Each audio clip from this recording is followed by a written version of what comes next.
세상 사는 것이 쉽지 않고 내 마음대로 되지 않는다는 것에 동의하지 않을 분 아마 없을 것입니다. 아무리 대단한 권력을 가지고 있는 사람이랄지라도, 아무리 신체적인 능력에 뛰어난 사람이랄지라도, 아무리 지식이 많은 사람, 아무리 돈이 많은 사람, 아무리 이 모든 것을 다 갖춘 사람이라 할지라도 나는 모든 것을 내가 원하는 대로 할 수 있어라고 말할 수는 없을 것입니다. 날씨가 추운 것 막을 수 있는 사람 없지요. 허리케인이 올라오고 지진이 나고 하는 자연현상을 내가 바꿀 수는 없습니다. 우리가 사는 이 미국의 경제나 정치가 시시각각으로 변하는 것에 우리 개인이 끼칠 수 있는 영향에는 한계가 있습니다. 바이든이 싫고 트럼프도 싫은데 결국 우리는 올 미국 대선에서 이 두 사람을 놓고 투표를 해야만 하지 않습니까? 우리 힘으로 할 수 있는 게 지극히 적다라는 사실. 멀리 볼 것도 없습니다. 가까이에 있는 내 자녀나 남편이나 아내조차도 내가 줄 수 있는 영향력은 절대적이지 않습니다. 그리고 또한 흘러가는 시간을 멈출 수 있는 사람은 없습니다. 나이가 들고 몸이 약해져 가는 것을 막을 방법은 없습니다. 이처럼 세상 사는 것 내 마음대로 되지 않습니다. 그렇기 때문에 우리는 불안합니다. 모든 것을 알지 못하고 설사 안다고 해도 어떻게 할 수 없을 때가 참으로 많습니다. 그래서 불안합니다. 그런 불안함 속에서 우리는 무엇이든 의지할 만한 것을 찾으려 하는 것입니다. 마음의 불안함을 지우려고 노력하죠. 어떻게 될지 모르지만 열심히 공부하면 되겠지. 한때 그런 생각도 가졌어요. 열심히 돈을 벌어서 모아두면 괜찮겠지라는 그런 생각으로 열심히 살기도 합니다. 또 보험을 들기도 하죠.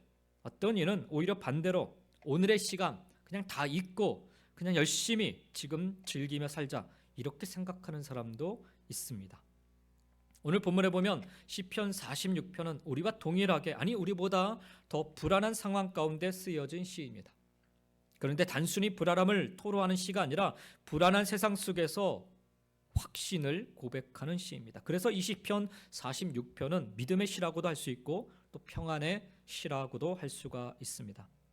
가장 불안한 상황에서 삶의 기반이 무너지는 그런 상황에서 어떻게 여전히 평안함을 유지할 수 있을까요? 어떤 확신을 가지고 있었기에 두려움을 이기고 믿음 가운데 살아갈 수 있는 것일까요? 오늘 우리는 이 본문의 말씀 시편 46편의 말씀을 통해서 성경 속에서 우리에게 주시고자 하는 이 평안함의 지혜 또 이유 한번 우리가 살펴볼 수 있기를 원합니다. 첫 번째로는 확신의 그 평안할 수 있는 두려움을 이길 수 있는 그런 확신의 전제가 되는 사실 그것이 무엇인가라는 거예요. 이 시편의 가장 근간이 되는 구절이 1절과 7절과 11절입니다. 이 구절의 핵심은 한마디로 말하면 하나님이 우리와 함께 하신다라는 사실입니다. 이 시편은 하나님의 백성인 이스라엘이 함께 노래했던 노래이며 그들의 고백인데요. 특별히 예배를 통해 이런 고백을 드렸습니다. 이들은 다 함께 이런 고백, 하나님이 우리와 함께 하신다라는 고백을 드리고 있는 것입니다. 이 말에 대해서 하나님이 우리와 함께 하신다라는 말에 대해서 우리가 분명히 알아두어야 할 사실이 있습니다. 바로 그 하나님이 어떠한 분인가예요. 그래서 1절의 시작을 보면은 하나님은으로 시작을 하고 있습니다. 하나님은 여기 하나님 원문으로는 엘로힘이라는 단어인데요. 시편 저자는 먼저 하나님을 엘로힘이라는 표현으로 지칭을 하고 있습니다. 이 표현은 하나님의 능력을 강조하는 표현입니다. 또한 7절에서 보면은 만군의 여호와라고도 표현합니다. 모든 군대, 모든 힘이 하나님의 권위 아래 있다라는 그런 표현인 것입니다. 즉 하나님은 모든 능력과 모든 권위를 지니신 왕이시다. 그 누구도 대항할 수 없는 절대적인 능력과 절대적인 권력이 하나님께 있다. 하나님은 우리와는 다른 초월적인 분이시며 거룩하신 분이시다라는 고백이 하나님의 이름 안에 담겨져 있습니다. 그래서 성경은 이 하나님을 4절에 보면 지존하신 하나님이라는 말씀으로 적고 있습니다. 우리와 다르기 때문에 지존하신 분, 이런 하나님을 인정하고 받아들이는 것이 믿음의 시작입니다.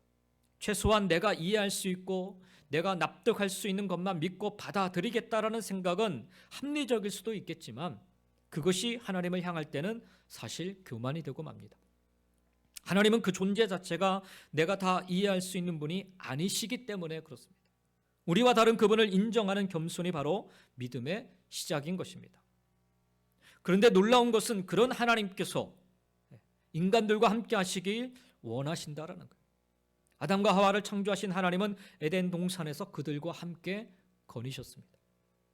범죄한 후에 그들은 에덴 동산에서 쫓겨났지만 하나님과 완전히 분리된 것은 아니었습니다. 하나님은 계속해서 사람들에게 자신을 나타내셨습니다. 특별히 하나님은 이 땅에서 특정한 사람들을 선택하시고 그들과 특별한 관계를 맺으시고 그들을 통해 자기 자신을 드러내셨어요.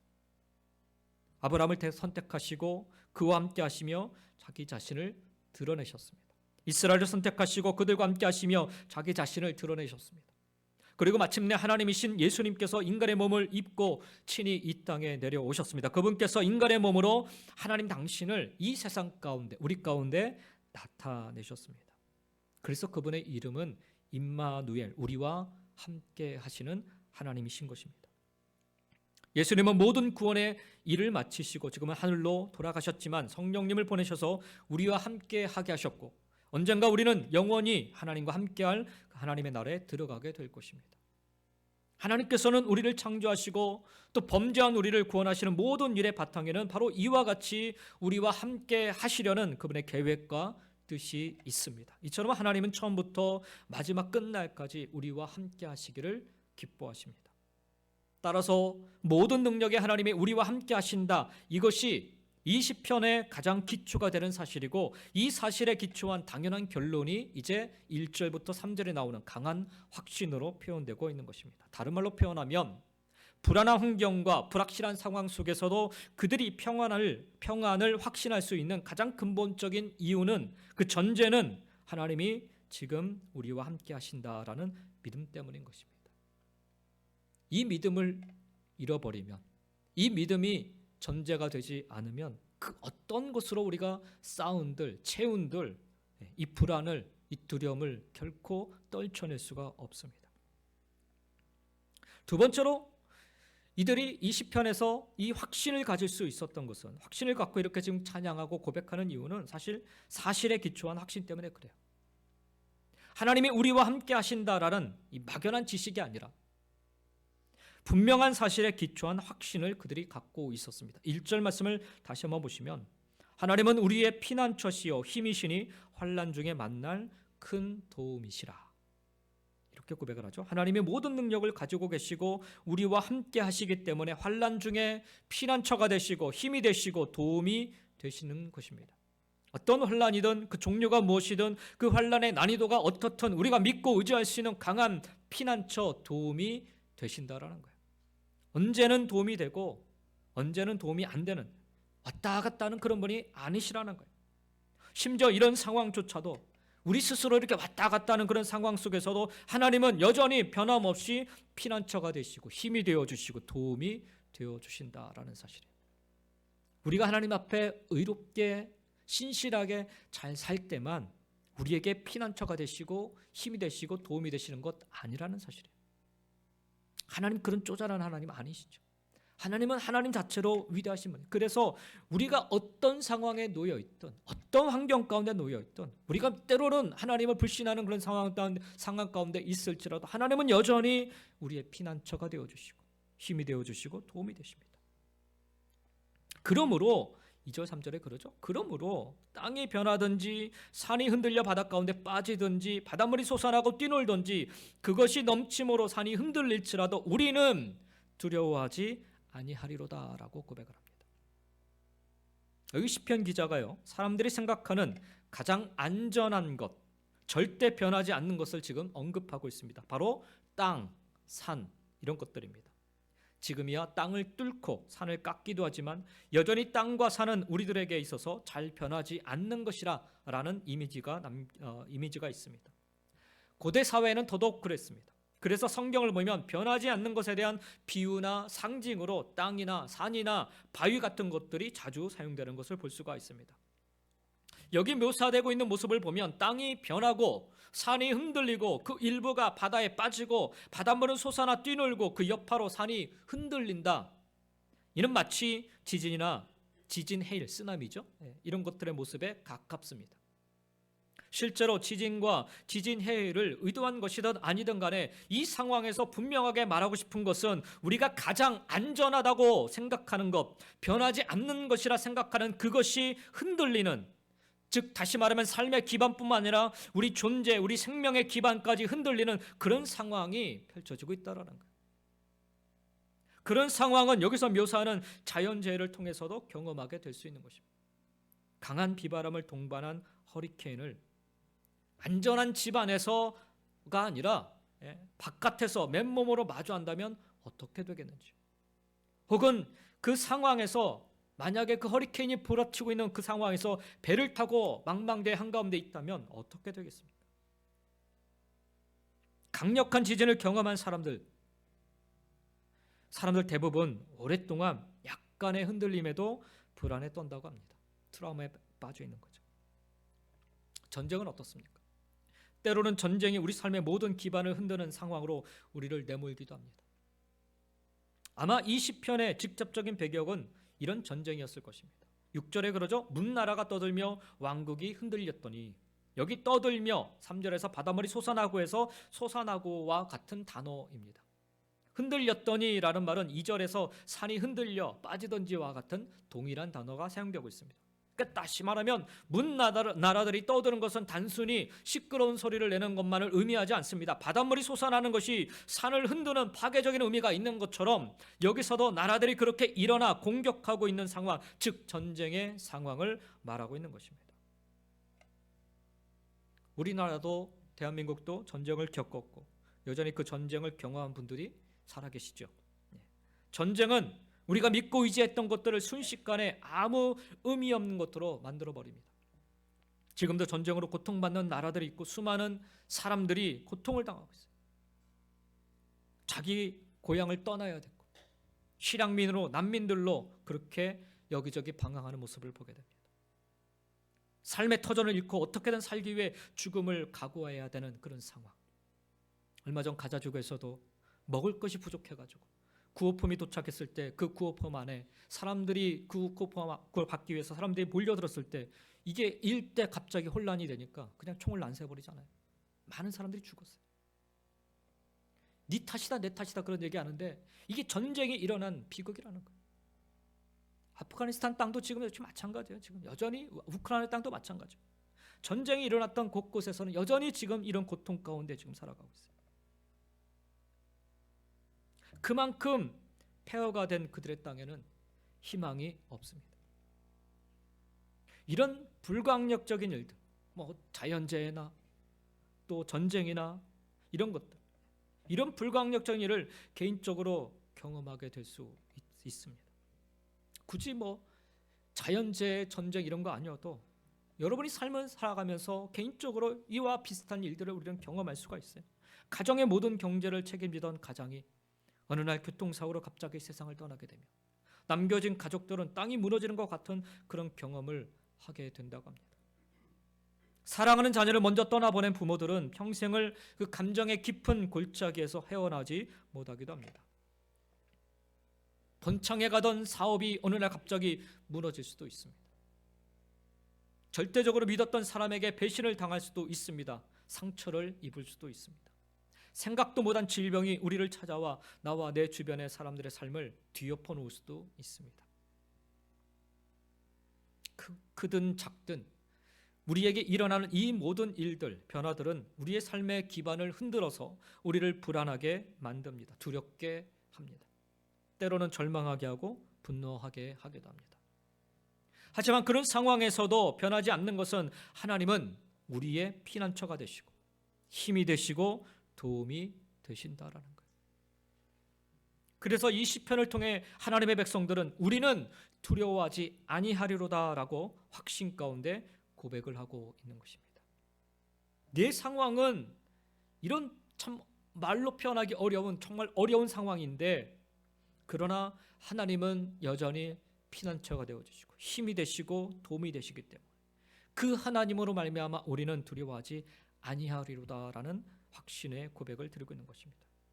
여러분 아실지 모르겠지만 성경에서 가장 많이 나오는 명령 중에 하나는 두려워하지 말라라는 말입니다.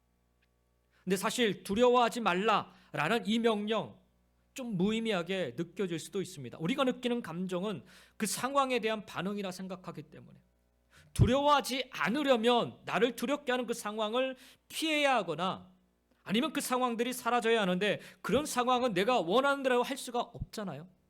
그렇기 때문에 그 명령 자체가 의미 없다라고 생각이 들 수가 있다라는 거예요. 앞서 언급했던 것처럼 그런 상황들을 만날 때 어떻게 두려워하지 않을 수 있겠는지요. 하지만 조금 더 생각해보면 꼭 그렇지 않음을 깨닫게 됩니다. 같은 상황에서도 우리는 얼마든지 다른 감정적 상태를 선택할 수가 있습니다. 그 상황을 내가 어떻게 이해하고 해석하느냐에 따라 감정도 충분히 달라질 수 있다는 것입니다. 그래서 성경에 두려워하지 말라라는 이 명령에는 분명한 근거가 있습니다. 그저 두 눈 꼭 감고 어떻게든 두려움을 이겨보라 이렇게 말하지 않습니다. 여기 말씀에서도 보면 우리는 두려워하지 아니하리로다라는 확신 앞에 그러므로라고 하여서 그 근거가 분명히 제시되어 있습니다. 우리가 두려워하지 않고 평안할 수 있는 근거는 다른 데 있지 않습니다. 하나님 때문입니다. 모든 능력을 가지신 하나님께서 우리의 피난처와 우리의 힘과 우리의 도움이 되셔서 우리의 모든 것이 흔들리고 무너지는 상황에서도 우리로 두려워하지 않고 평안하게 하시는 분이시기 때문에 복잡한 얘기 아니에요. 아무리 강한 비바람이 불고 지진이 나고 화산이 폭발해도 절대적으로 안전한 집 안에 있으면, 피난처 그 안에 있으면 불안해할 이유가 없다라는 말입니다. 혹 그런 집 안에서도 불안한 것이 있다면 이 집이 정말 이 상황을 견뎌낼 만큼 튼튼하냐에 대해서 내가 확신이 없기 때문인 거죠. 그래서 하나님에 대한 확신과 믿음이 중요한 것입니다. 하나님은 정말 그렇게 성경이 말하는 것처럼 능력의 하나님이시고 우리와 함께 하시는가? 그래서 우리가 두려워하지 않겠다라는 확신을 할 수 있는가? 이어지는 4절부터 7절에서 그래서 확신을 더하는 경험에 대해서 언급을 하고 있는 것입니다.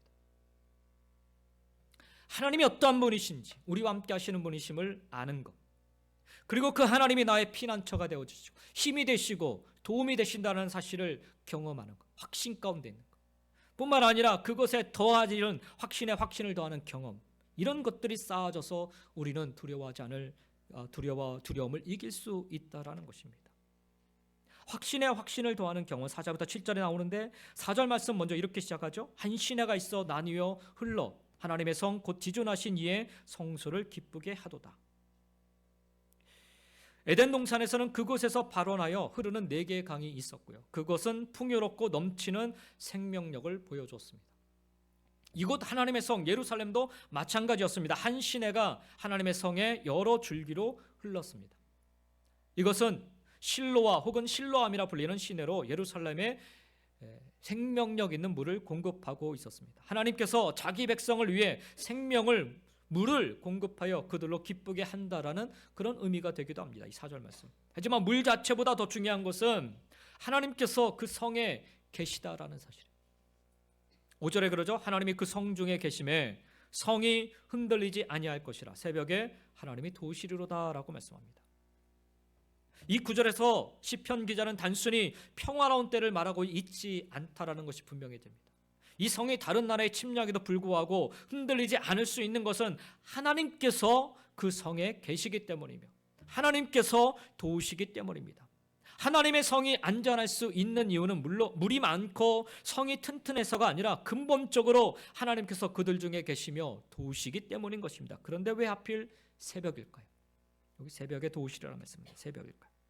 새벽은 밤이 끝나고 이제 막 동트기 시작하는 시간입니다. 빛이 비추기 시작하는 시간입니다. 바로 이 새벽 전에 밤은 가장 어둡습니다. 어둠에 빛이 비추는 것을 성경은 구원과 연결시킬 때가 많은데 여기서도 그런 의미로 사용했다고 볼 수가 있습니다. 실제로 성경에서 하나님께서 이렇게 밤새 혹은 새벽에 구원을 베푸신 예들이 많이 있습니다. 대표적인 것이 이스라엘 백성을 따라오던 애굽의 군대가 홍해에 빠져 심판을 당했던 사건입니다. 그때가 새벽이었어요. 또 히스기야 왕의 믿음에 따라 하나님께서 유다를 구원하신 것도 밤새 일어난 일이었고 사람들은 아침이 되어서야 그것을 발견하게 됩니다. 따라서 5절에 새벽에 하나님이 도우시리로다라는 말씀은 문자적으로 새벽에만 하나님이 도우신다라는 의미가 아니라 그런 가장 깊은 어둠에 있을 때, 즉 다시 말하면 가장 큰 위험에 처해 있을 때 하나님께서 도우신다라는 의미입니다. 그러면 어떻게 도우시는가? 확신에 확신을 더하는 경험을 지금 말씀하고 있어요. 6절 말씀해 보니까 문나라가 떠들며 왕국이 흔들렸더니 그가 소리를 내심에 땅이 녹았다. 여기서 그는 하나님을 뜻합니다. 하나님께서 소리를 내셔서 그들을 심판하십니다.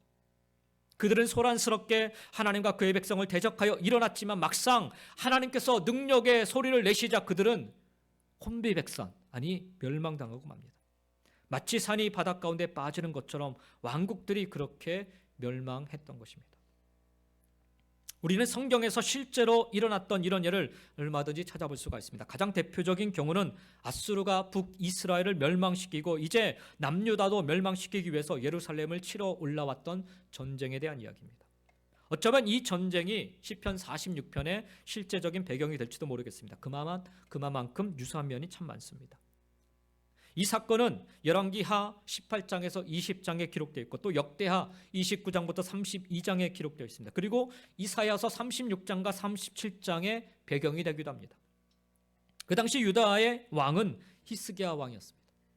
히스기야는 하나님을 신실하게 의지했던 왕이었죠.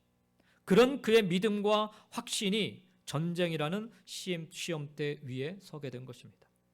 하나님을 의지하고 하나님에 대한 믿음과 확신이 가득하다 하여서 항상 형통한 삶, 아무런 문제 없는 삶을 살 거라 착각해서는 안 되는 것입니다.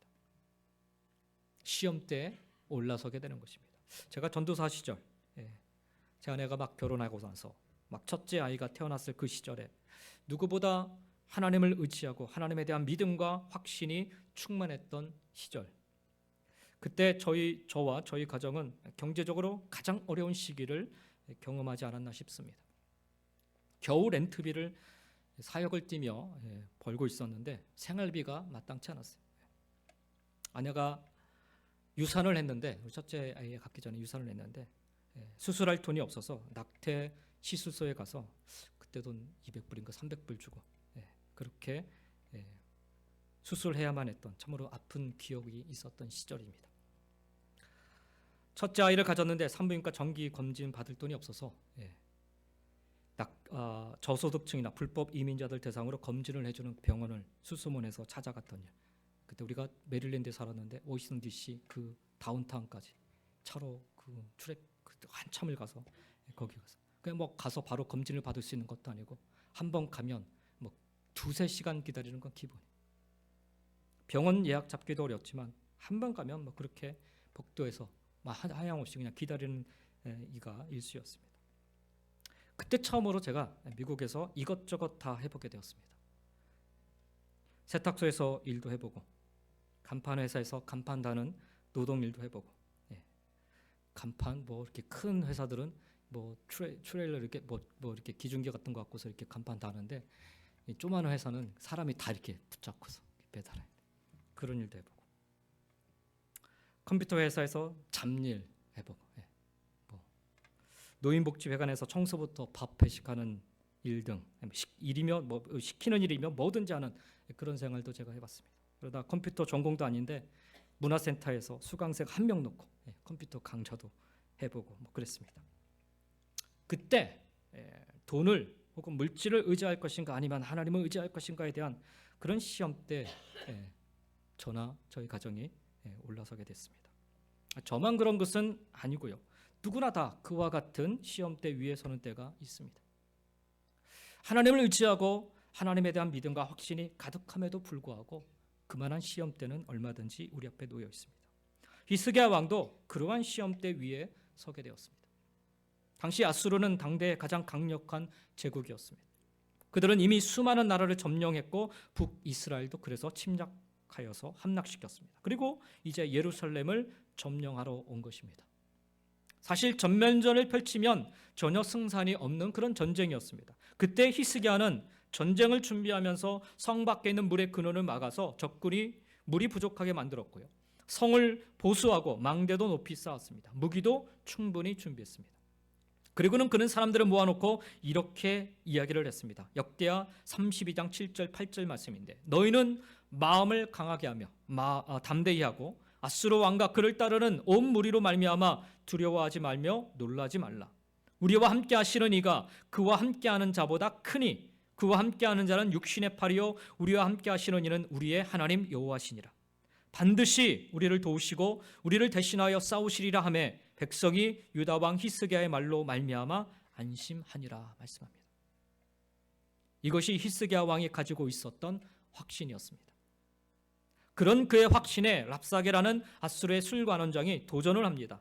네가 믿고 있는 것이 무엇이냐 하면서 절대 승리할 수 없을 것이라 히스기야의 확신을 부인하며 아수르 왕의 말을 전합니다. 열왕기하 18장 32절부터 35절에 보면 그의 랍사게가 외치는 소리가 나옵니다. 히스기야가 너희를 설득하여 이르기를 여호와께서 우리를 건지시리라 하여도 히스기야에게 듣지 말라. 민족의 신들 중에 어느 한 신이 그의 땅을 아수르 왕의 손에서 건진 자가 있느냐?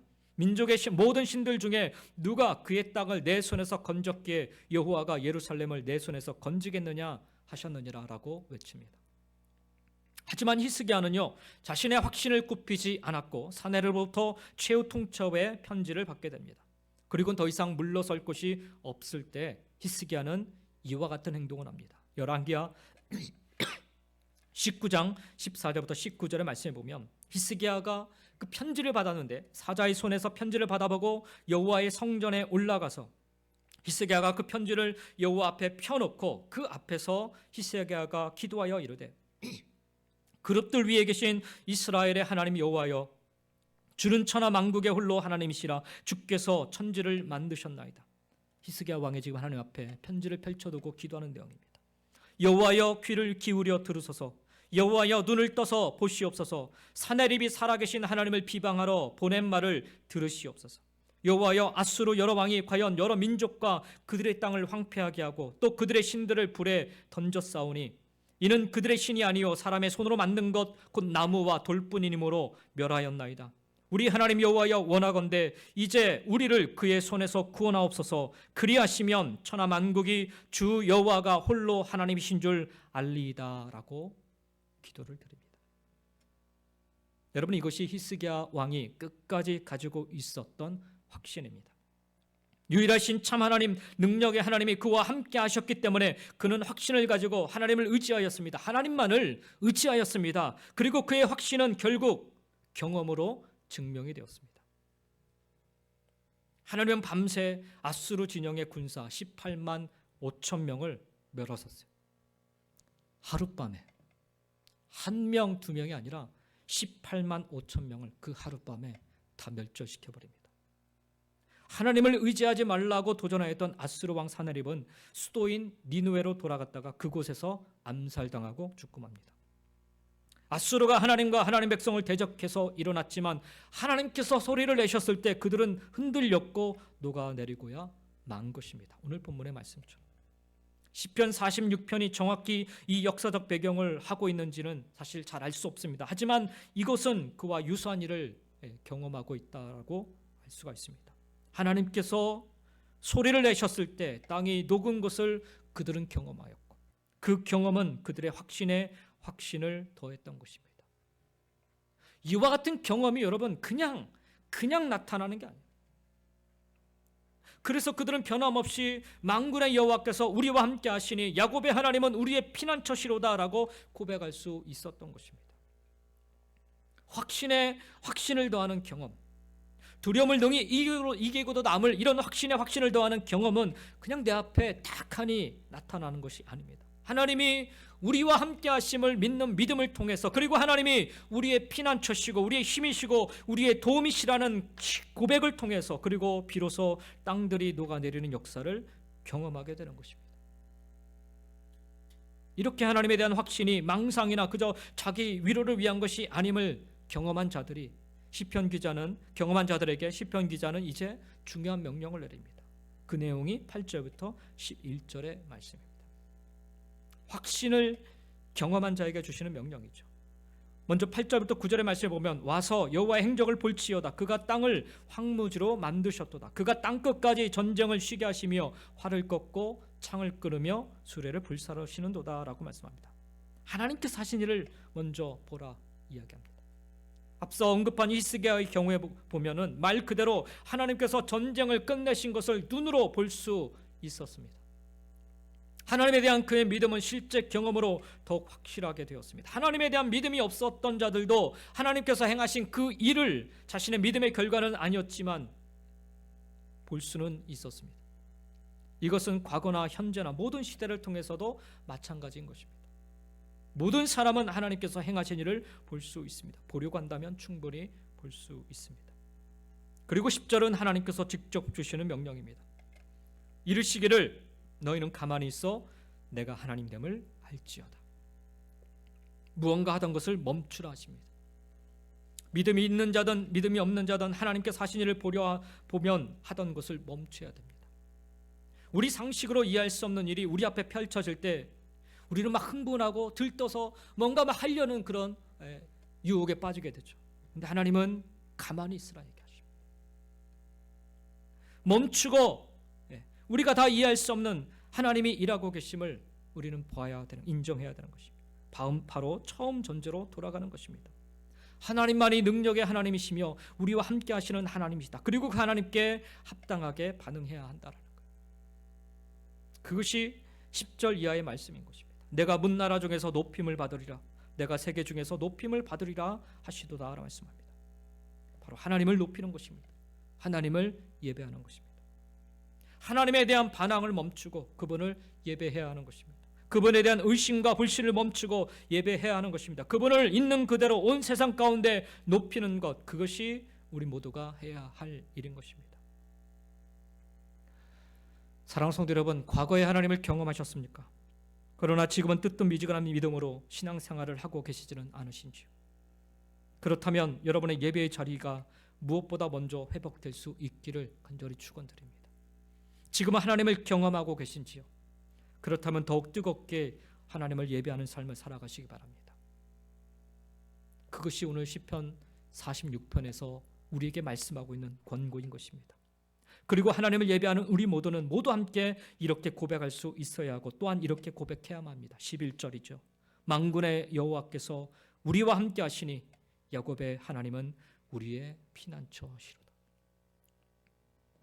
하나님이 우리와 함께 하심을 믿고 그 하나님이 피난처가 되시고 우리의 힘이 되시고 우리의 도움이 되심을 고백할 때 우리는 비로소 하나님께서 일하심을 보게 됩니다. 경험하게 됩니다. 그러나 그 일하심을 보게 됐을 때 우리가 보여야 될 반응은 바로 하나님을 높이는 것, 예배하는 것이다 라는 거예요. 얼마 전 저는 어느 한 성도님으로부터 기도 부탁과 함께 신앙 상담을 할 기회가 있었습니다. 두려움과 낙심, 절망으로 아주 힘들어하시는 분이었습니다. 잠을 못 자서 아주 힘들어하셨다.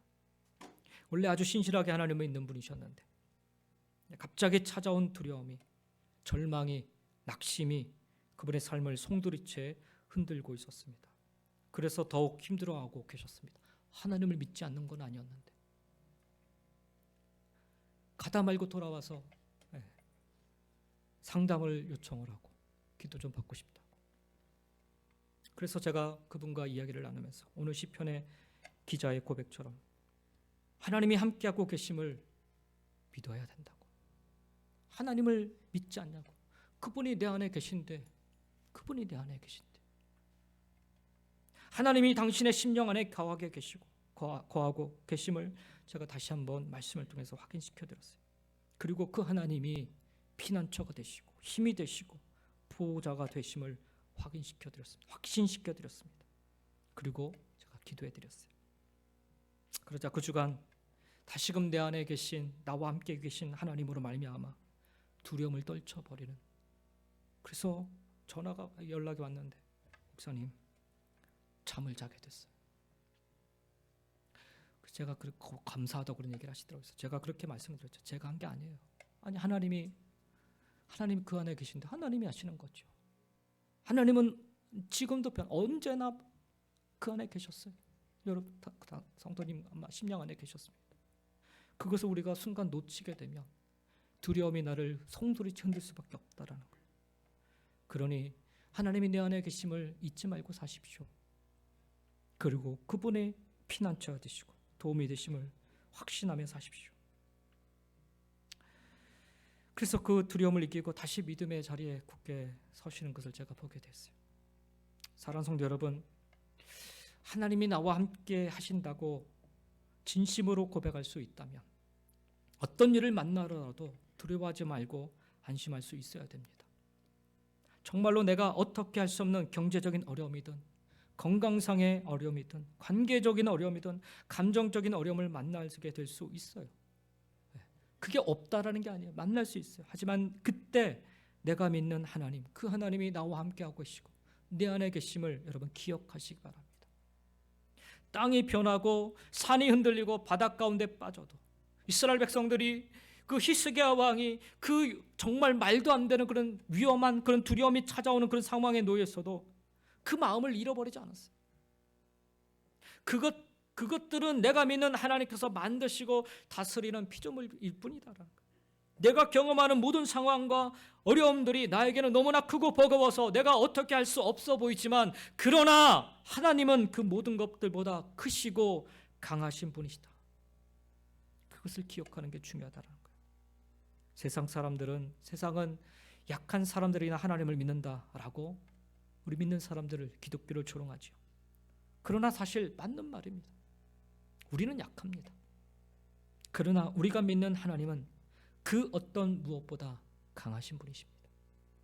내가 믿는 하나님이 그런 분이심을 잊지 마시고 여러분 안심하시기 바랍니다. 평안하시기 바랍니다. 그 평안을 누리시기 바랍니다. 그 안에서 평안함을 누리는 것, 이것이 곧 하나님의 백성의 특권입니다. 그리고 사실 그것은 하나님 백성의 의무이기도 합니다. 앞서 제가 말씀드린 히스기야 왕의 경우를 생각해 보시기 바랍니다. 만약 그가 하나님을 의지한다라고 이야기하면서 불안에 떨거나 다른 나라의 도움을 구하고 결국 백기투항을 했다면 하나님은 어떤 모습으로 세상 가운데 드러날 수밖에 없는지요. 하나님은 결국 아수르보다 약한 하나님으로 세상 가운데 드러났을 것입니다. 따라서 우리의 믿음이 가장 아름답고 가장 영광스럽게 그 실체를 드러낼 때는, 역설적으로 우리에게 아무 소망이 없어 보일 때, 우리의 모든 노력이 아무런 의미가 없어 보일 때, 우리가 가장 약해져 있을 때라는 사실입니다. 그리고 그때 우리가 어떤 모습을 보이는지가 우리가 믿는 하나님이 어떤 분이신지를 드러내는 것입니다. 그때에도 우리가 평안할 때처럼 하나님이 하나님이심을 알고 그분을 높이며 평안 가운데 거할 수 있다면, 오늘 시편의 기자의 고백처럼 하나님은 나의 연약하고 부족한 삶을 통해 세계 중에 높임을 받으실 것입니다. 그만한 예배가 없고요, 그렇게 우리의 믿음이 영광스럽게 드러날 때가 없는 것입니다. 사실 이게 쉽지는 않지요. 눈앞에 보이는 것이 더 커 보이는 것이 사실이지 않습니까? 그래서 우리는 하나님 외에 자꾸 다른 보험을 들어놓으려 하는 거예요. 하지만 우리가 그런 유혹, 그런 순간들이 찾아올 때 기억해야 될 것은, 결국 하나님을 작게 만들고 세상 가운데 높임을 받으시지 못하도록 만드는 사단의 전략이다, 사단의 시험이다 라고 생각하는 거예요. 그리고서는 우리의 시선이 자꾸 흐트러지려 할 때, 우리의 시선이 하나님이 아닌 세상을 향하려 할 때, 우리는 하나님께서 우리에게 하라 말씀하신 것들을 기억하고 해야 될 줄 믿습니다. 너희는 가만히 있어, 내가 하나님됨을 알지어다. 역설적이게도 우리가 해야 할 일은 가만히 있는 것입니다. 하나님이 하나님의 일을 하실 수 있도록 우리가 멈춰서는 것입니다. 염려를 멈추시고 내 생각을 멈추시기 바랍니다. 하나님보다 내가 더 잘 안다라는 교만을 멈추시기 바랍니다. 제가 상담을 할 때마다, 신앙 상담을 할 때마다 참 가슴 아픈 것 중에, 답답한 것 중에 하나는, 막 열심히 얘기를 하시는데 이미 방법과 뭐 다 정해놓으셨어요. 계획. 왜 저랑 상담을 하시는지 모르겠어요. 다 정해놓으셨는데 하나님이 이렇게 원하신다라고 얘기하면서 다 얘기를 하세요. 여러분, 이게 교만이에요. 여러분, 교만. 저는 지금까지도 제가 말씀을 계속해서 묵상하지만 사실 잘 모르겠어요. 여러분은 아시는지요? 근데 어떤 분들은요, 정말 하나님보다 내가 더 잘 아는 것처럼 그렇게 얘기할 때가 많아요. 멈추셔야 됩니다. 그렇게 하나님을 드러내고 높일 수 있는 것이 바로 우리가 할 수 있는 일인 것입니다. 우리가 멈춰서고 온전히 우리의 시선을 하나님을 향하고 우리의 마음을 하나님께로 집중할 때, 우리는 비로소 하나님 일하심을 보게 될 줄 믿습니다. 하나님 일하세요, 여러분. 하나님의 하나님 되심이 온 땅 가득 내 삶 가득하게 됨을 보게 될 것입니다. 우리와 함께 하시는 하나님을 소리 높여 그래서 찬양하게 될 것입니다. 우리의 피난처가 되시며 우리의 힘이 되시며 환난 중에 만날 큰 도움이 하나님이심을 힘써 고백해 될 것입니다. 우리는 두려워하지 아니하리로다. 두려움이 더 이상 두려움이 되지 않음을 선포하게 될 것입니다. 사랑하는 성도 여러분, 우리 모두 20편 46편을 진심으로 그리고 전심으로 함께 노래할 수 있기를 원합니다. 그렇게 복된 사람들 다 되시기를 주의 이름으로 간절히 축원드립니다. 그리하여 참된 하나님의 백성으로서 분명하고 담대한 확신 속에서 힘써 하나님께서 우리와 함께 하신다라는 고백 드릴 수 있긴 저와 여러분 모두가 다 되시기를 예수님의 이름으로 간절히 축원드립니다. 기도하겠습니다.